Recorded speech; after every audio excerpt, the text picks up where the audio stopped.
Welcome to the Dog Classroom. The Dog Classroom podcast. I am your co-host, Anne-Marie. And I'm your co-host, Amelia. Like and subscribe on Spotify and YouTube in video format. And now into the episode. Here we go. Welcome back, everybody. So I'm rather excited about this episode. I think it was my choice and Amelia's, just going along with it.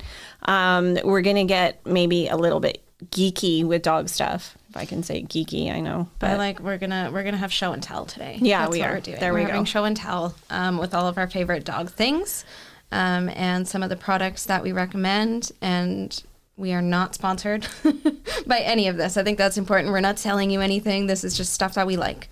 Yeah. So basically, I would say everything out there, we have probably heard of it or tried. Yeah. Between, I would say, us and the staff. Yep. So this is stuff that we've had success with or used and find helpful. Yeah, and things that we still use or recommend regularly. Yeah. So where we're going to actually start, because you can see we have, I think, some of the products here you guys can see. But I wanted to start with the behavior things because I have a lot of people asking, and I do have a tendency to recommend I don't want to say non-medication, but more alternative therapies. Yeah. Right.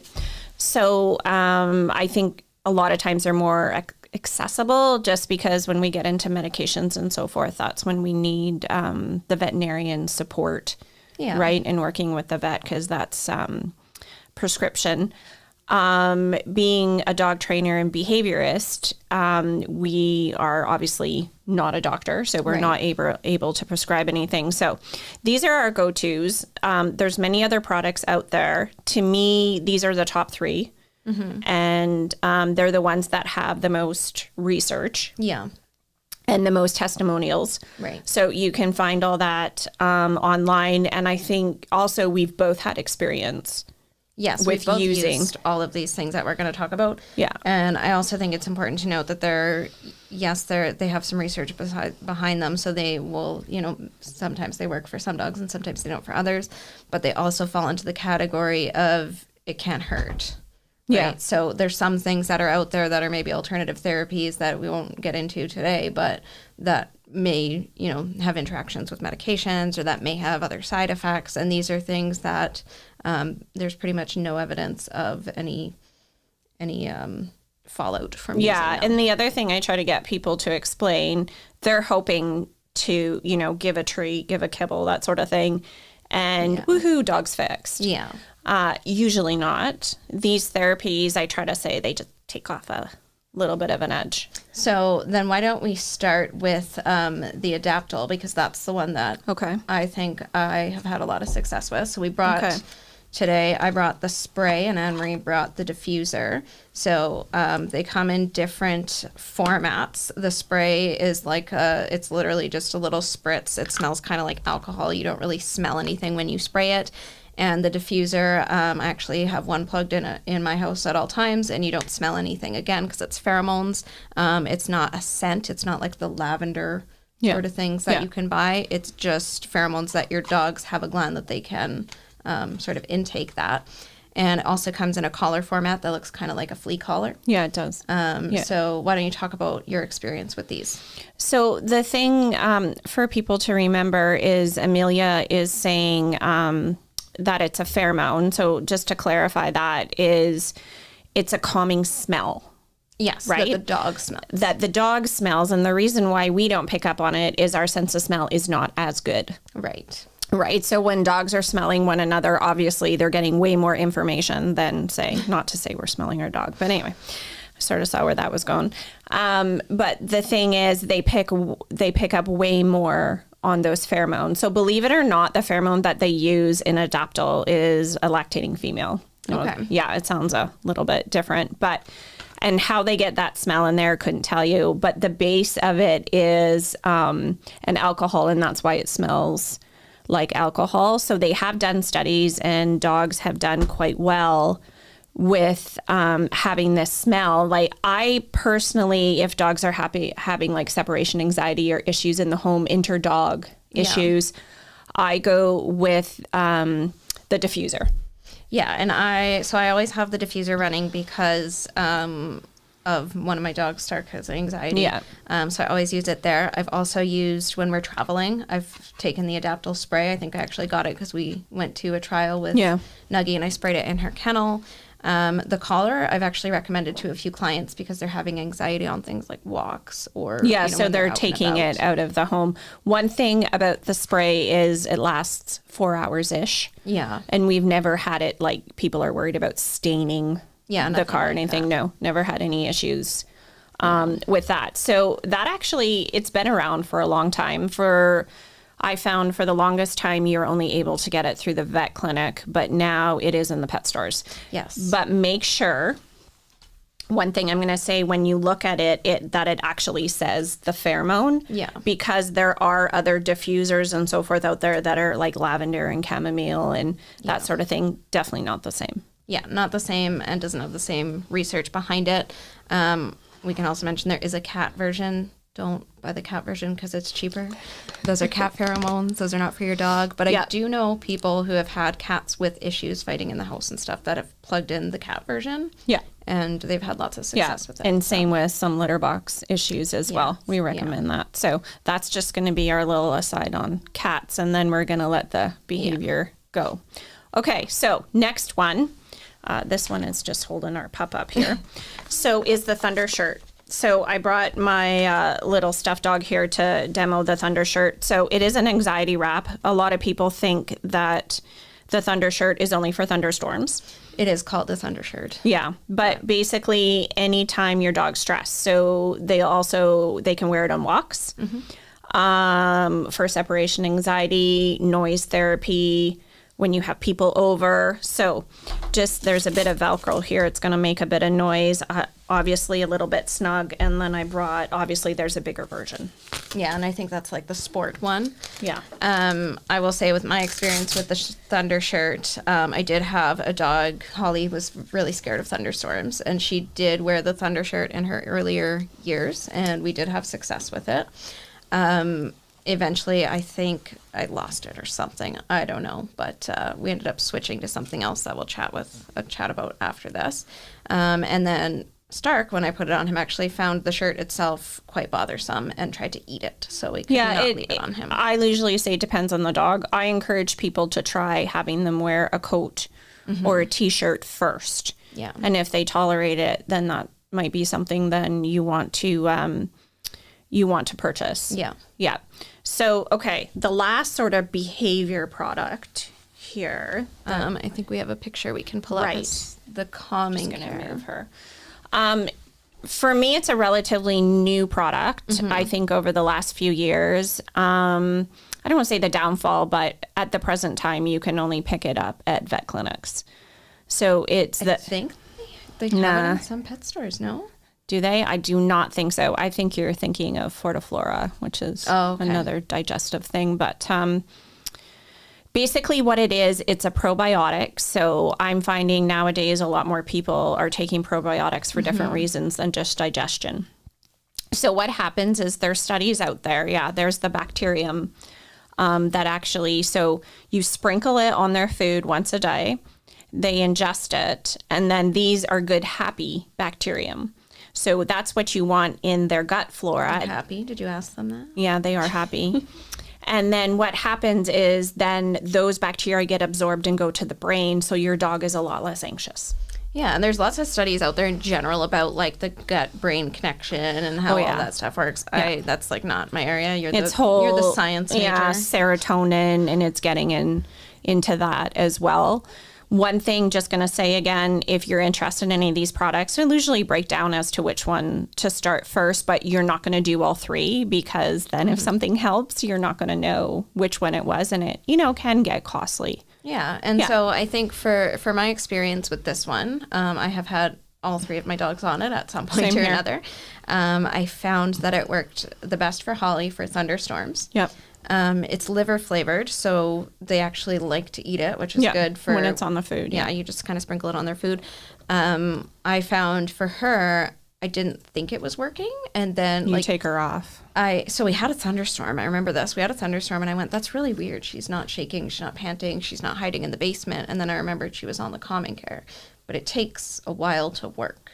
It usually takes 2 to 3 weeks. Yeah. So because it has to build up in the body. It's not something you give like one night and it's working the next day. Yeah, whereas I think sometimes like the Thundershirt and the Adaptal are working right away. Yeah, so the calming care is more of a longer term thing, and it's also, it applies to like all kinds of anxiety, right? So it doesn't have to be just noises. No, I've used it actually a lot with reactive dogs.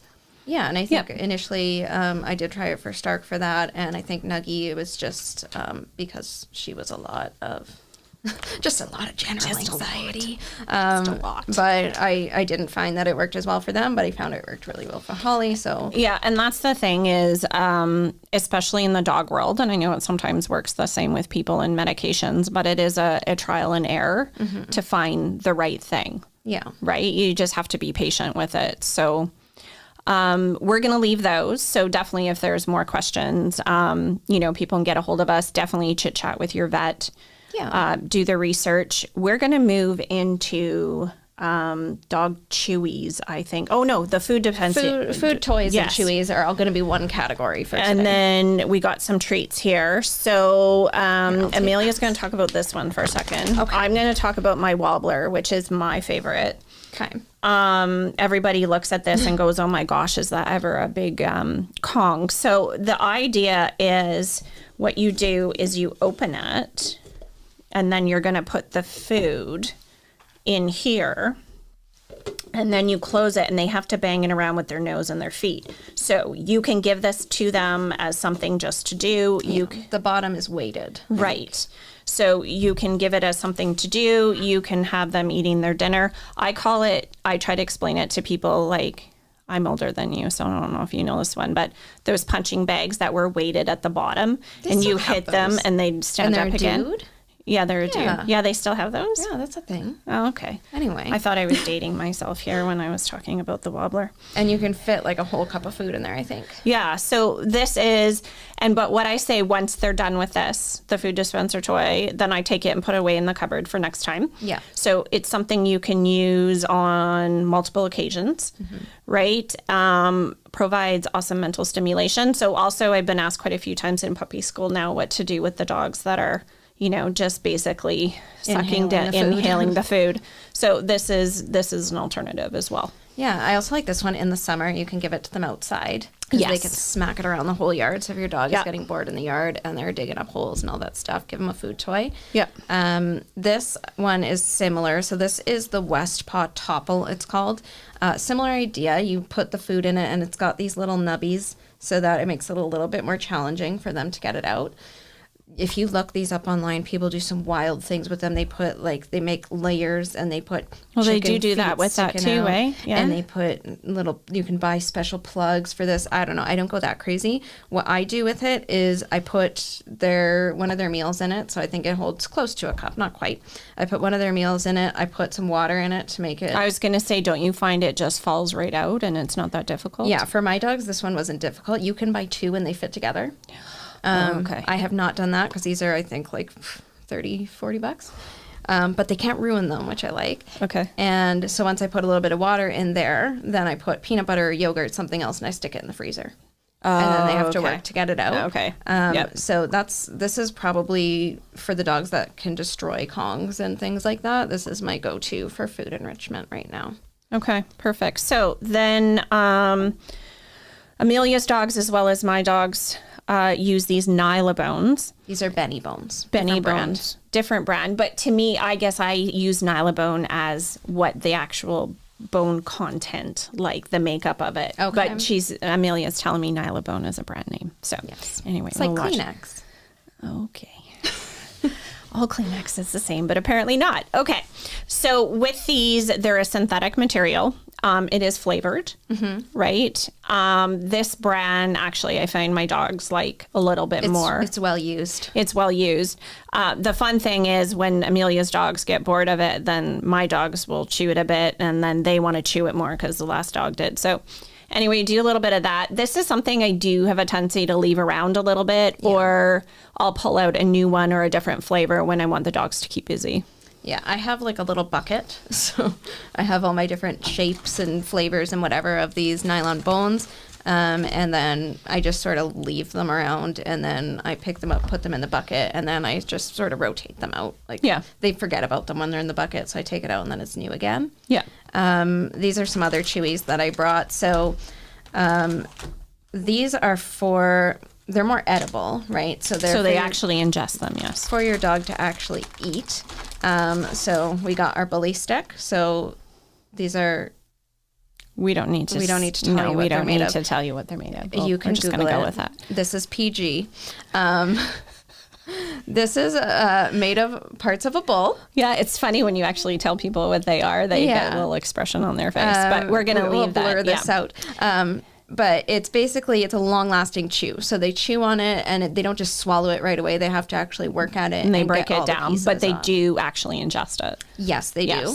And they make toys that will hold the end of it so that your dog can't swallow the end. I find that's the problem with my bigger dogs, is they want to swallow the end of it when they get there. Okay. And that's not great.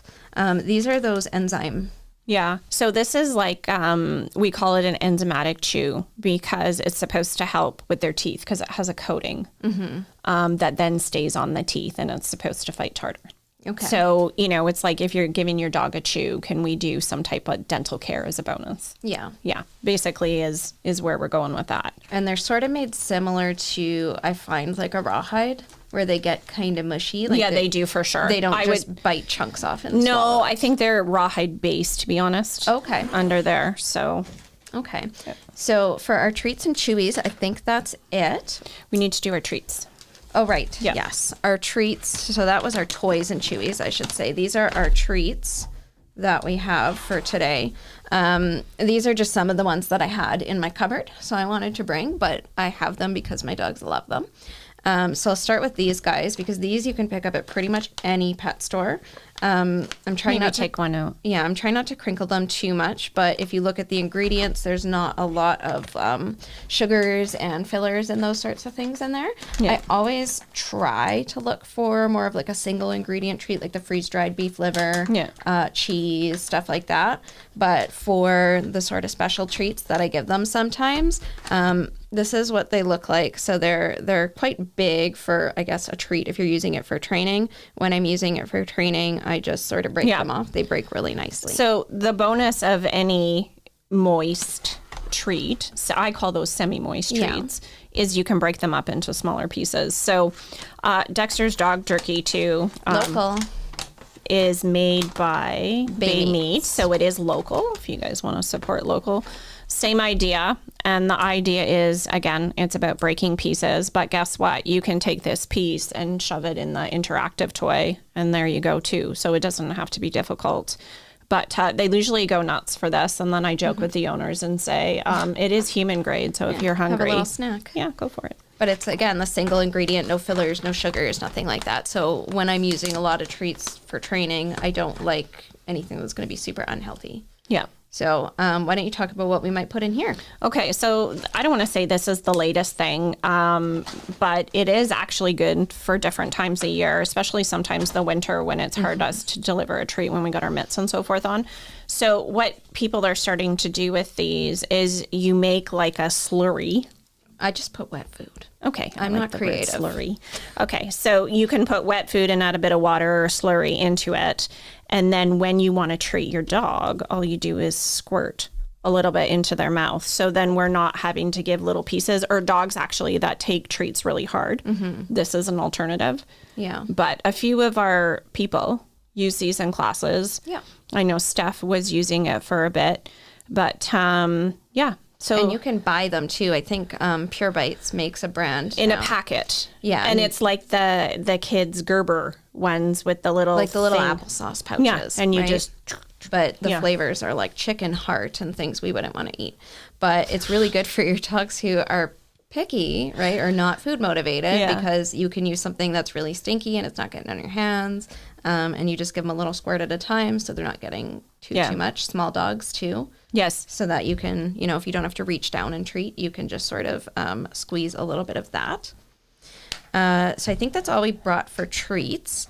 And we have one more little category we want to go through, which is our apparel. So that's going to be our leashes and our clothes and our other stuff that we want to talk about. Let's talk about these first. Okay, so these are little booties. These are the kind that I think both of us have found are Yes, I found really this. well, If you guys are interested, let me know. And I have a name of a lady in town that her business is. She makes these. The bonus is she has literally, like, they go up like little increments. So you find the perfect size. The other thing is then they're not bulky. Mm-hmm. Because any boot that's bulky, we all know, just falls off. Yeah, and I actually have the same. I went to the same local woman. I wish that we had her business card with us, but maybe we can put it in the episode description. And she made Nuggies boots and her coat as well. Yeah. So these are, but this style, right, with the Velcro here, I'm going to make the sound over here, but you can put it on tight so that they're not falling off, right? And blaze orange is good. Yeah. Well, the reason I got this color is if one falls out, I can find it. Yeah. Look at me go. And that's really So the thing is, a lot of people think bulkier, and even Amelia is pulling out some harnesses and stuff. Everybody thinks when something is more substantial material wise, it's better. Actually, sometimes it's not. Sometimes simple is better because it stays on. Because you can imagine if you have a 6-pound Chihuahua and you're putting these on. Nuggies boots. Yeah. So Nuggies are just heavy. One size bigger. Yeah, they are. Bigger. Oh, look, Nuggies got bigger feet. Yeah. Okay. Why don't you pull out your little stuffy friend and we'll talk about the harnesses for a second. Okay. So we are a little bit promoting our harness. Again, I would say definitely Amelia is a bit of a junkie when it comes to trying. Like, I think you've tried like 5, 6, 7 harnesses. I have so many harnesses. Yeah. So the thing is, anytime you see something new, like anti-pull harness or balance harness or anything, trust me, Amelia's ordering it and using it. So we still talking about the whole less is more. Okay. So basically, this one, it's rather simple, not necessarily a lot to it. Which I find actually dogs like a lot of better because it's not as bulky. Yeah, but some of them are sensitive. Right. This one you're hooking up at the front, which is huge in training walking. So this is the Sensation brand, and yes, we do sell this one. So this one's a little bit of a sales pitch, but the reason we sell it is because it works. Yeah. Right? And we've tried all the other sort of no-pull harnesses, and over the years, this one has sort of time and time again been the ideal for no-pull. I did bring another harness that I have here. I'll give him to you. That this is more just sort of like an everyday style that they can wear when you're not training. Yeah. I love this style. I think it's called like an H or a Y style. But it's got clips. I have one at home that's got clips on either side, so it doesn't have to go over their head, which is good because Nuggie's a little bit sensitive about that. But lots of adjustment points, and it's, again, minimal material. Right. So she's not super offended by it touching her. So even though we have small harnesses does not mean that they can't be worn on large dogs. Like, I use a front attach harness the odd times on my dogs, or definitely in classes for training. But the idea of the harness is it takes the pressure off the neck, especially in littles. We do not want any pressure there. Yeah. And I mean, Stark is my big dog. He walks on a harness with a little bit more material, and he's fine with that. But I tried to pick one that was comfy and that he could move really well in. So. Yeah. I'm just going to literally say, literally 2 seconds about this one.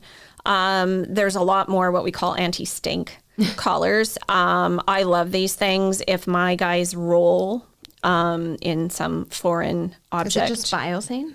This is a little bit different, but same idea. Okay.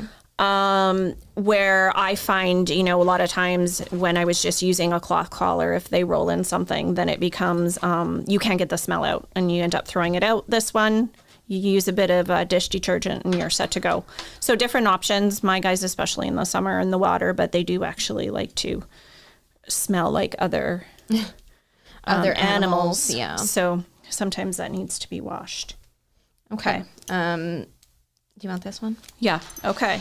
So real quick, this is a gentle leader. This is something we also use, and I like this brand over Halti a little bit, but honestly, it depends on the dog's face, because when we get into bulldogs and stuff with different lengths and noses, but we use this for extreme pulling and jumping. So we just want you guys to know that, again, just different alternatives, and if we want to go into more specific behavior, we can. Yeah, we can do that maybe in another episode. Leashes. So we both brought our double-ended leashes, because this is something else that is maybe a little less common, but we both use. So mine is a 5-way leash style, I believe it's called, or multi-use. So one end is your standard leash clip, and the other end is a carabiner that you can actually undo, and it has multiple loops here, so you can put it over your shoulder, you can put it around your waist, you can clip one end to the front of the harness, one end to the back. So there's lots of different ways. They also say, or if you need to, you just want to tie your dog around a tree or something. If you're in a park, you just clip it around. So I like this one. I don't love the carabiner, but I do like the one that you have, and it's nice and soft too. Yeah. So these are actually horse reins. Okay. So these would hook onto the horse's bridle. Okay. So the idea, again, double-ended leash. If I have 2 dogs, one clip is on either dog, or I can go like this to make a loop. What it does is I actually measured it, so it's about 7 feet. Okay. So it gives me a little bit longer than the 6 if I have 2 dogs. And then again, it's quite nice in the hands. I work with some clients that I don't want to say maybe older, or just have some physical challenges that find it helpful to have the dog hooked up on the harness on the collar. So, but there's tons of options is what we're trying to get across to people. And I think, in doing some research or the issues we're having, we can definitely help you figure out the right tools to use. Yeah. Yeah. So I think overall with our show and tell, we really just wanted to do this just to talk about some of the things that we use, because it's a question that comes up a lot. And there's some of the things that people don't even know exist. Well, there's a lot of products, and the problem is if you're buying and trying the products and not happy with them, it's getting expensive. Yes. Yeah. Yeah. And so I think we've tried a lot of things. We've had clients try a lot of things and talk to us about them, so that, we know whether we want to use them or not. Well, also gotten, feedback. Actually, one last one, I know we're getting close to time here, is a long line. Oh, I did bring a long line. Yeah, you did, and so did I. So talk about it for a minute. Okay, so I'm just going to me, it's the go-to for working recall, possibly in the city, for actually working recall in general is, we start working recall on leash, but then eventually you want to train the dog for being, 10, 20 feet away from us, rather than just letting them go and hope they come back, but also gives them more exercise at running back and forth. So I really want you to think of it as a really good option, because then your dog is safe. Okay. And so this one is the dollar store one, $1.75 for my small dogs, for my puppies. Yeah, and I suggest for small dogs, but for the big dogs, I don't overly trust the clip. This is a horse lunge line, again, and it's 20 feet, so it's a lot, but has a sturdy clip, and weathers quite well. Oh, good. Yeah. Okay, so why don't you wrap it up for us? Okay. So when we're talking about the behavior component, our top three are Thunder Shirt, Adaptal, and Calming Care. Next, we highly recommend food enrichment toys, snuggle mats, anything like the ones that you can fill with their dinner. Whether you're feeding them or whether it's just for mental stimulation, which I think, at different times of year is extremely important. Mm-hmm. The other thing is, we talked about some different treats locally. Yeah. And making sure that they're healthy, they're single ingredient if possible, or they're low sugar, and also trying different options if something doesn't seem to be working. Because sometimes when you're doing training, you may be giving a few, so we do want to be sort of on the healthier side. Then we talked about our booties. We love the booties. There you go. Again, it makes owning small dogs, being able to get them out in the winter. So can't say enough about that. We can't even get into jackets. We just left that one go. Yeah, because I think there's so many different shapes and sizes. What else? I'm looking down in our little, we talked about different chews as far as mental stimulation here as well. Yeah. And then all the different things. Finally, long lines. So I think, these are just some of our favorite things. And if maybe our listeners have something they want us to share about, or maybe they're asking if we've tried it, send us a message, because chances are we have. Yeah, but I think it's also good we have a student group Facebook page, throw it out there that you're interested in a product, and maybe, we can give each other feedback. Awesome. Yeah. Perfect. Right. We'll see everybody for the next episode. Yes, thank you.